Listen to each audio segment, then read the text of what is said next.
எங்கள் ஊர் மாரியம்மனுக்கு இப்படி தாங்க நாங்கள் கூழ் ஊற்றுவோம். எல்லா வருஷமும் வந்து பார்த்திங்கன்னா இப்படி தாங்க நாங்கள் சாமிக்கு கூழ் ஊற்றுவோம். இந்த மாதிரி சின்ன பானையில் கூழ் ஊற்றிட்டு வருவாங்க. எல்லாருமே வந்து பார்த்திங்கன்னா கூழ் எடுத்துகிட்டு வருவோம்.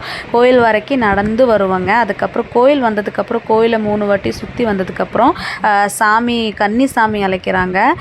அப்புறம் அந்த கூழ் எடுத்துகிட்டு வந்தது எல்லாமே அம்பாள் கிட்ட வச்சு நல்லபடியாக சாமி எல்லாமே கும்பிட்டாச்சுங்க.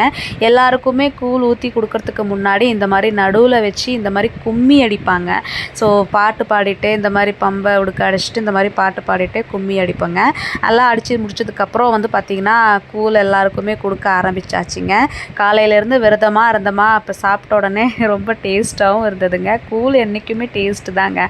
அதுவும் அதோட முருங்கைக்கீரை அப்புறம் அந்த மாதிரி குழம்பு ஊற்றி சாப்பிட்டா டேஸ்ட்டே வேறங்க. நாங்களும் எல்லாமே வந்து பார்த்திங்கன்னா கூழெல்லாம் குடிச்சாச்சுங்க. அதுக்கப்புறம் நாங்கள் ஃபேமிலியாக வந்து பார்த்திங்கன்னா சாமியுமே நல்லபடியாக வந்து பார்த்திங்கன்னா கும்பிட்டாச்சுங்க. சூப்பராக இருந்ததுங்க. இந்த வருஷம் சாமிக்கு சூப்பராக எல்லாருமே சேர்ந்து கூழ் ஊற்றியாச்சுங்க. அதுக்கப்புறம் எனக்கு வந்து பார்த்திங்கன்னா பிரசாதம் கொடுத்தாங்க. அந்த மஞ்சள் குங்குமம் பூ பொட்டு எல்லாமே கொடுத்தாங்க. அப்புறம் குரூப்பாக வந்து பார்த்திங்கன்னா நாங்கள் எல்லாருமே ஃபோட்டோஸ் எடுத்தாச்சுங்க. இது தாங்க எங்களோட குரூப்பு. அப்புறம் எல்லாருமே கிளம்பியாச்சுங்க. இந்த வீடியோ பிடிச்சிருந்துன்னா மறக்காமல் லைக் பண்ணுங்கள், கமெண்ட் பண்ணுங்கள். பாய்.